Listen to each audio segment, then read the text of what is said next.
ቦረና የገጠመኝ ነገር ልንገር። ቦረና የሚባለውን አገር ሲሄድ በረሃብ የተጎዱ ወገኖች በዛ ጊዜ ላይ እንደው ከረደው እግዚአብሔር ከረደኝ እንደው 1 ደርዘን ሃይላንድ ውሃ ቢሰጣቸው ብዬ ነበር የሄድኩት። ታስተውሳላችሁ? የነካሁት ሁሉ ይባረክ ነበር።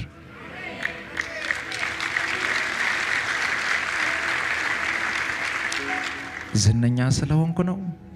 ሀብታም ስለሆንኩ ነው? ተጽዕኖ ፈጣሪ ሆኜ ነው? አይደለሁም። ደካማ ሰው ነኝ። እግዚአብሔር ግን አቅሙን በኔ ላይ ማሳየት ስለሚፈልግ በመሬት መንሸራተት ምክንያት ያ ሁሉ ህዝብ ሲያልቅ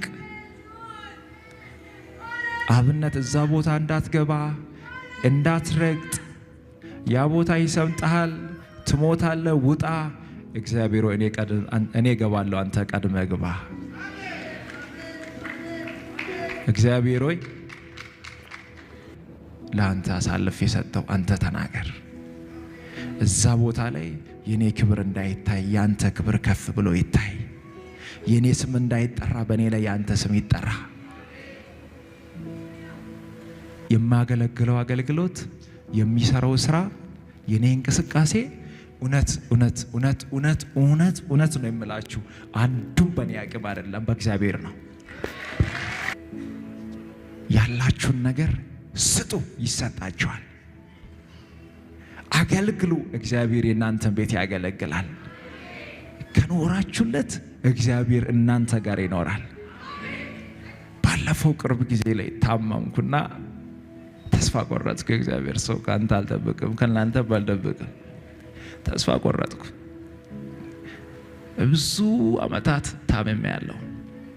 መቀመጥ አልችልም፣ መቆም አልችልም፣ መስራት አልችልም። በጉልበቴ ተንበርክኬ ነው መኪና ውስጥ ረጅም መንገድ የሚሄደው።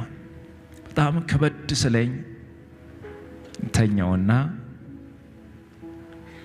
ከባድ ጭንቀት ውስጥ ገባው።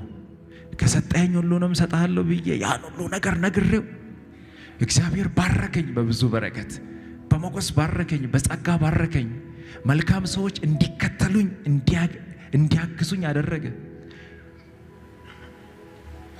እንደው እግዚአብሔር ሆይ ብጠራኝ እነዚህ ያንተ አገልጋዮችን እኔ ይዤ ነው የሚጠፋው። በሚሊዮኖች የሚቆጠሩ ሰዎች አገልግሎትን የሚደግፉ አለዋ። እኔን አይደለም የሚከተሉት እኮ የራእዩ ባለቤቶች አሉ።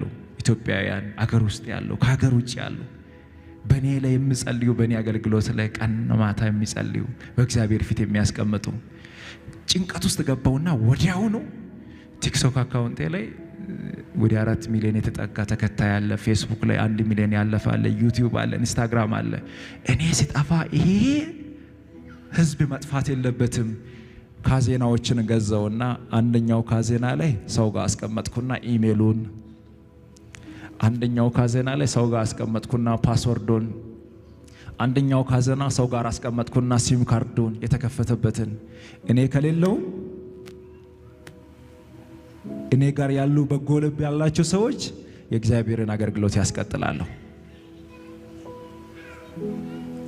የኔ ተከታይ ከኔ ጋር እኩል አይሞት። እግዚአብሔርን ያገለግላል። የኔ ሚዲያ እግዚአብሔር ይመለክበታል። ይህንን ማስተካከል ጭንቀት ውስጥ ገባው። መኪና እጄ ላይ አለ፣ ዘመናዊ ስልኮች እጄ ላይ አሉ። እግዚአብሔር የባረከኝ በረከት እጄ ላይ አለ። ከሰጠኝ ሁሉንም ሰጣለሁ ብዬ ለእግዚአብሔር ነግሬዋለሁ። በጣም ከበድ እያለኝ ሲመጣ ቤተሰቤን ሰብሰብ አደረግኩና ወንድሜ እዚህ ጋር ምስክር ነው፣ በድንገት ቢሞት እግዚአብሔር ለኔ የሰጠውን ሁሉንም ለድሃ ስጡ፣ ካልሰጣችሁ በሰማይ በምድር እግዚአብሔር ይጠይቃቸዋል። ወንድሜ ብያለሁ አላልኩም?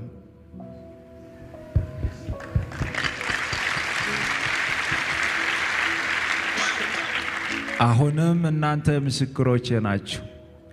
እግዚአብሔር ልጅ እፈልግሃለሁ ለሌላ አገልግሎት ብሎ ቢጠራኝ እንኳን እግዚአብሔር ለኔ የሰጠ ሁሉ ለድሃው ይሆናል።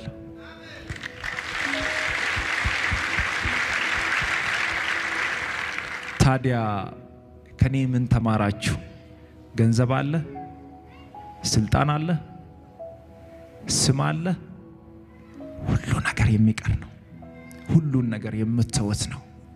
የሆነ ጊዜ ከበድ ብሎ ሲመጣ፣ የሆነ ጊዜ ጨንቋችሁ፣ የሆነ ጊዜ ሁሉ ነገር ተሰብስቦ ሲመጣ ሁሉ ነገር አንድ ይሆናል። የምንሄደው ወደ እግዚአብሔር ጋር ነው። ያለንን ነገር ሰብስበን ወደ ሰማይ ይዘን አንሄድም። የተሰጠን ኪሳችን ሙሉ የሆነው፣ ቤታችን ሙሉ የሆነው፣ አካውንታችን ሙሉ የሆነው እግዚአብሔር ለሌሎች ለሌላቸው እንድንሰጥ እንጂ እንድትጠቀሙበት አይደለም። ባላደራዎች ናችሁ። ለእግዚአብሔር ቤት የተሰብስበን ወደ ሰማይ ይዘን አንሄድም። የተሰጠን ኪሳችን ሙሉ የሆነው፣ ቤታችን ሙሉ የሆነው፣ አካውንታችን ሙሉ የሆነው እግዚአብሔር ለሌሎች ለሌላቸው እንድንሰጥ እንጂ እንድትጠቀሙበት አይደለም። ባላደራዎች ናችሁ። ለእግዚአብሔር ቤት የተሰጣችሁን ስጡ። ድሃውን መግቡ። በየሆስፒታሉ ታሞ ገንዘብ በማጣት ምክንያት ለሚሞቱ ሰዎች ገንዘብ ስጡ፣ ይታከሙ። እግዚአብሔር ደግሞ በእጥፍ ይሰጣቸዋል።